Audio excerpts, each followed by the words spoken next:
टेगासविल नाम की एक छोटी सी टाउन को दिखाया जाता है और वहीं हम स्विफ्टी नाम की एक छोटे से एक्टिव फॉक्स को देखते हैं जिसके पास ऐसी एबिलिटी थी कि वो अपनी बनावट के कारण बड़ी आसानी से स्नोई एनवायरनमेंट में ब्लेंड हो सकता था, पर वो अपनी इस एबिलिटी को बिल्कुल भी पसंद नहीं करता था। उसी टाउन में ड्यूक, डस्टी और डकोटा नाम के 3 टॉप डॉग्स भी रहा करते थे जिन्हें स्विफ्टी अपना आइडल माना करता था और उन्हीं की तरह बनने के सपने देखता था। असल में वो तीनों टॉप डॉग्स उस टाउन के डिलीवरी सर्विस में काम करते थे और लेटर्स, गिफ्ट्स और अदर डॉक्यूमेंट्स के थ्रू उस टाउन को बाहरी दुनिया से कनेक्टेड रखते थे, जो टाइगर्सविल जैसी टाउन के लिए बहुत बड़ी बात थी। जिस दौरान वो डॉग्स वहाँ के सिटीजन को उनके डिलीवरी दे रहे होते हैं तभी स्विफ्टी भी वहाँ पहुँच जाता है, पर उसे कोई गिफ्ट ना मिलने से वो दुखी हो जाता है। पर वहीं जेड नाम की काइंड फॉक्स भी मौजूद होती है। वो जब स्विफ्टी को गिफ्ट के लिए उदास देखती है तो ड्यूक से स्विफ्टी को भी गिफ्ट देने की रिक्वेस्ट करती है, पर उनके पास उसके लिए कोई गिफ्ट नहीं होता, इसलिए ड्यूक उसे अपना ऑटोग्राफ देता है। स्विफ्टी इससे बहुत खुश होता है और इसके बाद से समय के साथ साथ स्विफ्टी और जेड बहुत अच्छे दोस्त बन जाते हैं और साथ में खूब एंजॉय करते हैं। और बड़े होने के बाद जेड आगे की स्कूलिंग के लिए कुछ समय के लिए टाउन से चली जाती है और स्विफ्टी ने भी अपने ड्रीम जॉब यानी कि उस टाउन की डिलीवरी सर्विस में काम हासिल करने पर फोकस करना शुरू कर दिया था और सालों बाद उसका ये सपना पूरा हो जाता है और वो आर्कटिक ब्लास्ट डिलीवरी सर्विस में जूनियर एम्प्लॉय के तौर पर अपॉइंट हो जाता है। पर वो टॉप डॉग्स की तरह बाहर जाकर डिलीवरी नहीं पहुंचा सकता था। उसका काम था कि उसे डिलीवरी की पैकेजिंग से रिलेटेड चीजों को संभालना था, जिसे स्विफ्टी को ना चाहते हुए भी करना पड़ता है क्योंकि वो हमेशा से डिलीवरीज को टाउन के बाहर जाकर लोगों के घरों तक पहुंचाना चाहता था। पर उसकी बॉस मैग्डा उससे कहती है कि ये काम सिर्फ टॉप डॉग्स ही कर सकते हैं और डिलीवरी से भरे स्लेट को खींचना उसकी जैसे साधारण फॉक्स की बस की बात नहीं है। सुबह जब स्विफ्टी अपने ऑफिस जाने की तैयारी कर रहा होता है तब न्यूज में वो सुनता है कि ग्लोबल टेम्परेचर में सडन स्पाइक्स आने से आर्कटिक का टेम्परेचर बढ़ना शुरू हो गया है, पर स्विफ्टी अपने रूटीन में लगे होने के कारण इस बात पर ध्यान भी नहीं देता और तैयार होकर अपने दोस्त फेबी के घर जाता है जो खुद भी डिलीवरी सर्विस में उसके साथ काम किया करता था। वहाँ स्विफ्टी थोड़ी एक्सरसाइज करता है ताकि वो खुद को इतना कैपेबल बना सके कि वो टॉप डॉग्स की तरह डिलीवरी से भरे जायंट स्लेट को खींच सके। इसके बाद वो बीबी के साथ आइस स्केटिंग करते हुए अपने डिलीवरी ऑफिस पहुंचता है, पर वहाँ स्विफ्टी की बॉस मैग्डा उसे अपने ऑफिस में बुलाती है और उसे कहती है कि उसके लापरवाही भरे काम को देखते हुए इस साल उसे कोई प्रमोशन नहीं मिलेगी। तभी अचानक वहाँ की सारी चीजें हिलने लगती है, पर अगले ही पल सब कुछ नॉर्मल हो जाता है, इसलिए उनमें से कोई भी इस पर ध्यान नहीं देता। स्विफ्टी अपना प्रमोशन कैंसिल होने से बहुत दुखी होता है और टॉप डॉग्स को डिलीवरी के लिए बाहर जाता देखकर सोचता है कि एक दिन वो उनकी तरह बनकर दिखाएगा। स्विफ्टी को दुखी होकर अपने काम को करता देखकर पीबी उसे मोटिवेट करने की कोशिश करता है, पर तभी वो देखते हैं जेड वहीं आ रही होती है जो अब टाउन में वापस आ चुकी थी।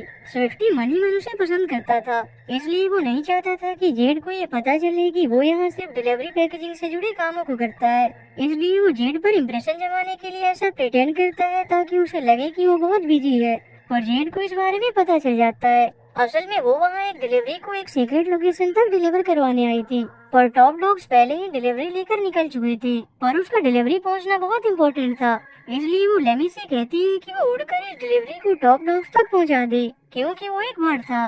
लेकिन लेमी को खुद पर भरोसा नहीं था, इसलिए वो उसे मना कर देता है। तब स्विफ्टी उसके सामने कूल बनने के लिए कहता है कि मैं अगले साल टॉप डॉग बनने वाला हूँ और फिलहाल मेरी ट्रेनिंग चल रही है, इसलिए मैं तुम्हारी डिलीवरी को सही सलामत इसके लोकेशन तक पहुंचा दूंगा। और जेड भी उस पर भरोसा करके डिलीवरी उसे देकर चली जाती है। उसके जाने के बाद स्विफ्टी डिलीवरी पहुंचाने के लिए एक पुराने स्लेट को निकलवाता है। पीबी उसे वार्न करता है कि अगर उसकी बॉस मैग्डा को इस बारे में पता चलेगा तो वो बहुत गुस्सा करेंगी, पर स्विफ्टी को लगता है कि वो मैग्डा के इस बारे में पता चलने से पहले ही डिलीवरी देकर वापस आ जाएगा। इसके बाद वो बड़ी मुश्किलों से स्लेट को खींचते हुए डिलीवरी लोकेशन तक पहुंच जाता है, जहां वो वाकई एक तरह के सीक्रेट लेयर को देखता है जिसके अंदर से वहां का ओनर ऑटो वॉल्डर्स निकलता है, जिसके साथ कुछ मिनी पपीज भी थे जो उसके लिए काम किया करते थे। स्विफ्टी उसे डिलीवरी पहुंचाकर वहां से वापस जाने लगता है, पर रास्ते में उन पफिन्स का एक फेदर उसके स्लेट से नीचे गिर जाता है, जिसे 2 अनजान शख्स देख लेते हैं। स्विफ्टी काम पूरा होने के बाद जेड को इस बारे में बताने जाता है, जहां वो अपने लेयर में किसी मशीन के पार्ट्स बनाने में बिजी होती है, क्योंकि सालों की स्कूलिंग के बाद अब वो इंजीनियर बन चुकी थी। जेड उसके काम के लिए उसे शुक्रिया करती है। इसके बाद स्विफ्टी खुश होकर ऑफिस पहुंचकर पीबी के सामने अपनी बहादुरी की किस्से बताने लगता है, पर तभी मैग्डा वहां पहुंच जाती है, जिसे स्विफ्टी के कारनामों के बारे में पता चल चुका था। पर वो उसके बिना परमिशन की ऑन ड्यूटी पर डिलीवरी के लिए बाहर जाने की वजह से उसे कुछ समय के लिए उसके काम से सस्पेंड कर देती है और स्विफ्टी दुखी होकर अपने घर चला जाता है। पर उसी रात जब वो तीनों टॉप डॉग्स अपने कमरे से बाहर आते हैं तो उन्हें उसी वॉलरस के दो पफिन्स मिलते हैं जो उन्हें धोखे से बेहोश करके उन्हें किडनैप कर लेते हैं। और अगली सुबह जब स्विफ्टी बाहर आता है तब उसे भी दो अनजान शख्स धोखे से किडनैप कर लेते हैं। आँख खुलने पर स्विफ्टी अपने सामने बर्ता और लीपोल्ड नाम के दो ऊँटर को देखता है। वो उसे कल उसके स्लेट से गिरे पफिन्स के उसी फेदर को दिखाकर उसे पूछते हैं कि ये उसके पास कहाँ से आया, क्योंकि उनके अनुसार जब से वो पफिन्स आर्कटिक में दिखने शुरू हुए हैं तब से ही टाउन में बहुत ही गड़बड़ चल रहा है। स्विफ्टी उन्हें बताता है कि मुझे इस बारे में कोई आइडिया नहीं है, मैं बस उन पफिन्स के ओनर मिस्टर ऑटो वॉलरस को उनका डिलीवरी देने गया था। स्विफ्टी की कई बातों पर विचार करने के बाद बार्था और लीपर्ड ये कंक्लूड करते हैं कि वो निर्दोष है और क्योंकि वो आगे कभी भी उनके काम आ सकता था इसलिए वो उसे भी अपनी टीम में शामिल कर लेते हैं और उसे वहाँ से जाने देते हैं। इसके बाद जब स्विफ्टी अपने डिलीवरी ऑफिस पहुंचता है तो उसे पता चलता है कि वो तीनों टॉप डॉग्स टाउन से जा चुके हैं और उन्हें एक लेटर भी मिलता है जिसके अनुसार उन तीनों ने अपनी मर्जी से डिलीवरी सर्विस के काम को क्विट कर दिया था और वो इसी बात को सच मानकर इसे एक्सेप्ट कर लेते हैं। पर अब टॉप डॉग्स के जाने के बाद डिलीवरी के काम के लिए कोई नहीं था और इसलिए सारा काम बंद पड़ जाता है। स्विफ्टी जब मैगडा को इसके लिए परेशान देखता है तो उसे एक आइडिया आता है और वो मैगडा के ऑफिस में जाकर उसे कहता है कि वो खुद स्लेट में सारे डिलीवरीज को लेकर उनके एक्चुअल लोकेशन तक पहुंचाकर आ जाएगा। मैगडा के पास भी और कोई चारा नहीं था इसलिए वो उसे इस काम को करने के लिए अलाउ कर देती है और साथ ही उसे एक पेन देते हुए कहती है कि उससे एक भी डिलीवरी और ये पेन मिस नहीं होना चाहिए, नहीं तो उसके लिए अच्छा नहीं होगा। स्विफ्टी उससे इस बात का प्रॉमिस कर देता है क्योंकि उसे पूरा भरोसा था कि वो अपने काम में सफल होगा। पर जब वो डिलीवरी से भरे स्लेट को खींचने की कोशिश करता है तो उसके हैवी वजन के कारण वो स्लेट को हिला भी नहीं पाता। तभी जेड वहाँ आ जाती है जो स्विफ्टी को एक और गिफ्ट को उसी सीक्रेट लोकेशन तक पहुँचाने को कहती है। स्विफ्टी उसकी गिफ्ट को भी अपने स्लेट में रख लेता है और ऐसा प्रिटेंड करता है जैसे ये काम उसके लिए बहुत मामूली है। तब पीबी उसे जेड के सामने एम्बैरेस होने से बचाने के लिए उसकी थोड़ी मदद कर देता है और वो स्लेट के साथ वहाँ से चला जाता है और बड़ी मुश्किलों के बाद जैसे तैसे सारे डिलीवरीज को उनके सही जगह पहुँचा देता है। और अब उसके पास जेड का दिया हुआ वही गिफ्ट बचा था जिसे उसे ऑटो वॉलरस के पास पहुँचाना था। वहीं हमें पता चलता है कि वो तीनों टॉप डॉग्स उसी वॉलरस के कब्जे में थे जिसे उसके पफिन्स ने गलती से किडनैप कर लिया था और उन्होंने ही उस लेटर को भी वहाँ रखा था ताकि सभी को ये लगे कि टॉप डॉग्स यहाँ से अपनी मर्जी से गए थे।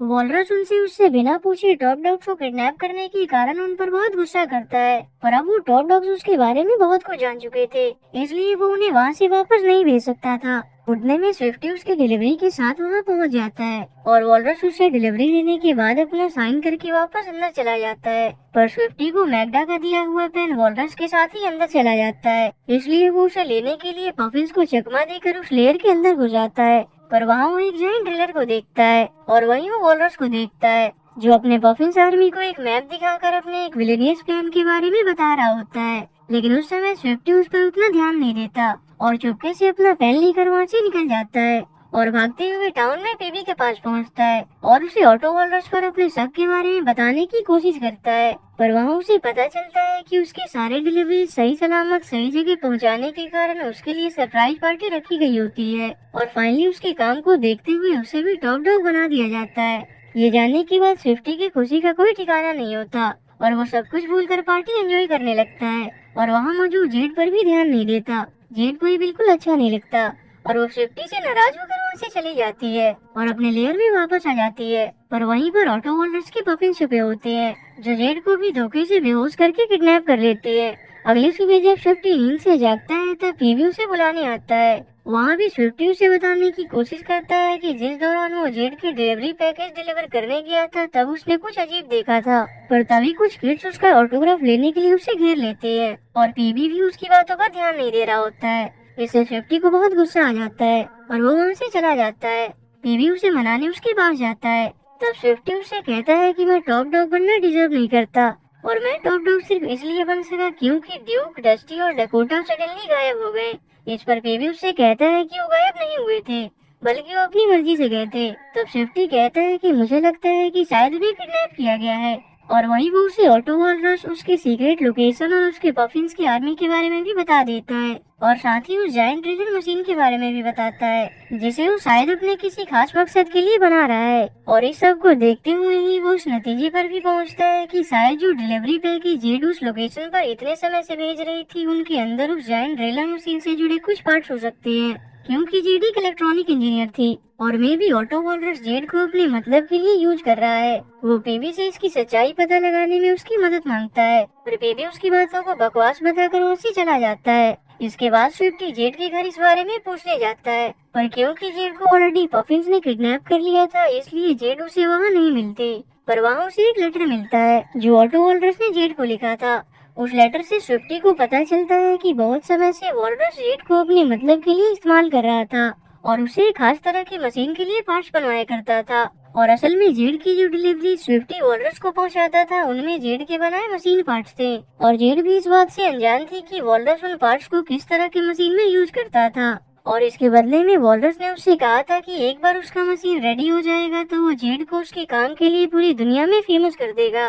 तभी उसे वहाँ पफिन्स का एक फेदर मिलता है जिसके बाद स्विफ्टी को सारी बात समझ आ जाती है, पर उसे पता था कि बिना सबूत के टाउन में कोई भी उसकी बातों का यकीन नहीं करेगा, इसलिए वो बर्था और लेपर्ड के पास जाता है और उन्हें सारी कहानी बता देता है। उन्हें पहले से ही पफिन्स और वॉलरस पर शक था, इसलिए उन्होंने रिसर्च करके कुछ डाटा कलेक्ट किया हुआ था।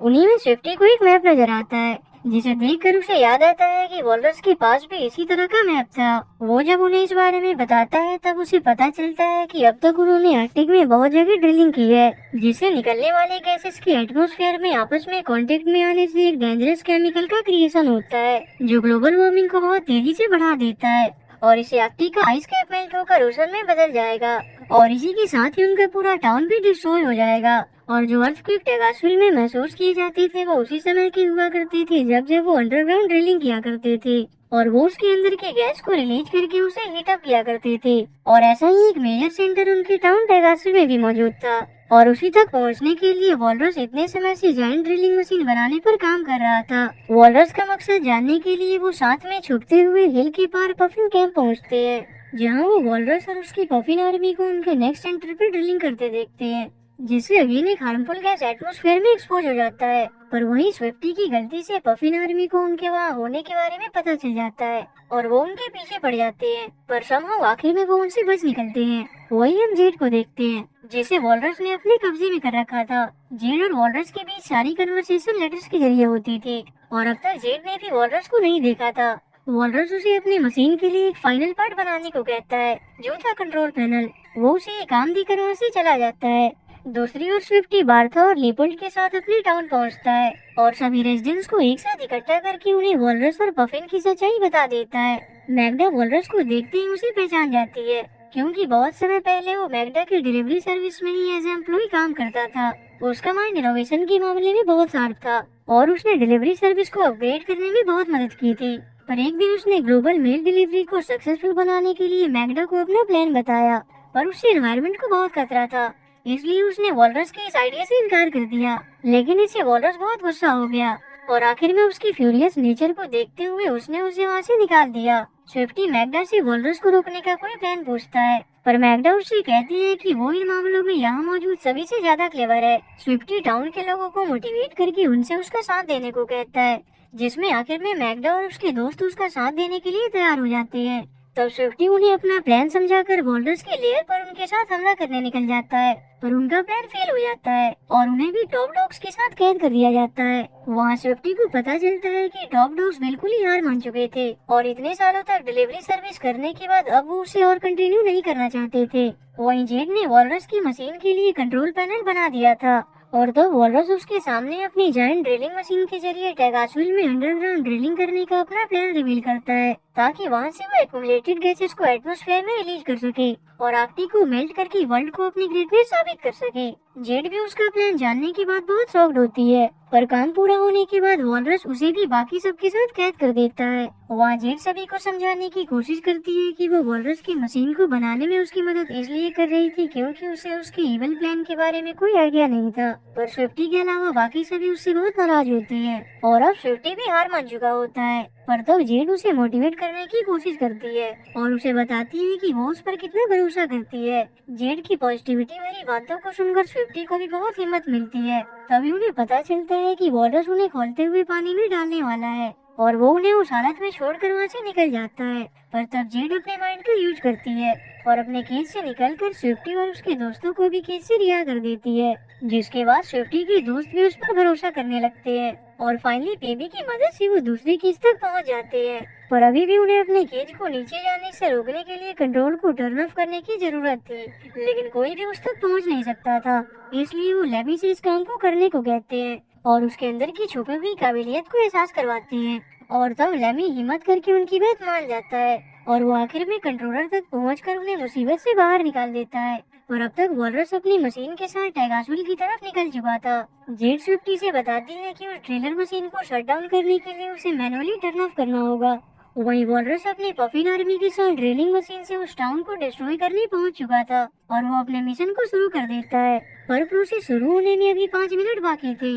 उतने में स्विफ्टी अपने टीम के साथ वहां पहुंच जाता है, लेकिन ऑटो वॉलरस को उनके आने के बारे में पता चल जाता है, इसलिए उसके पफिन आर्मी उसके पीछे पड़ जाते हैं। लेकिन स्विफ्टी को मशीन को शट डाउन करने के लिए कैसे भी उस तक पहुंचना था और तब उसे एक आइडिया आता है और वो अपने इनविजिबल होने की एबिलिटी का यूज करता है और पफिन के अटैक को अवॉइड करते हुए मशीन की तरफ जाने लगता है। इस बीच उसकी बाकी की टीम पफिन को संभालती है और तभी वहाँ टॉप डॉग्स भी उसका साथ देने पहुँच जाते हैं और फाइनली स्विफ्टी किसी तरह से कंट्रोलर तक पहुँच जाता है, लेकिन वहाँ उसका सामना वॉलरस से होता है। पर स्विफ्टी समझदारी दिखाते हुए उसकी ऑक्टो हैंड मशीन को डिस्ट्रॉय कर देता है और उसे चकमा देते हुए समय पर एंटायर ड्रिलर मशीन को शट डाउन कर देता है, जिसके बाद ओवरहीट से वो मशीन ब्लास्ट हो जाता है और स्विफ्टी और वॉलरस भी दूर आ गिरते हैं। अंत में वॉलरस की पफिन आर्मी भी उसका साथ छोड़कर चली जाती है और उसे पकड़ लिया जाता है। आखिर में सब कुछ सही हो जाता है और स्विफ्टी और बाकी सभी खुशी से डिलीवरी सर्विस में काम करने लगते हैं।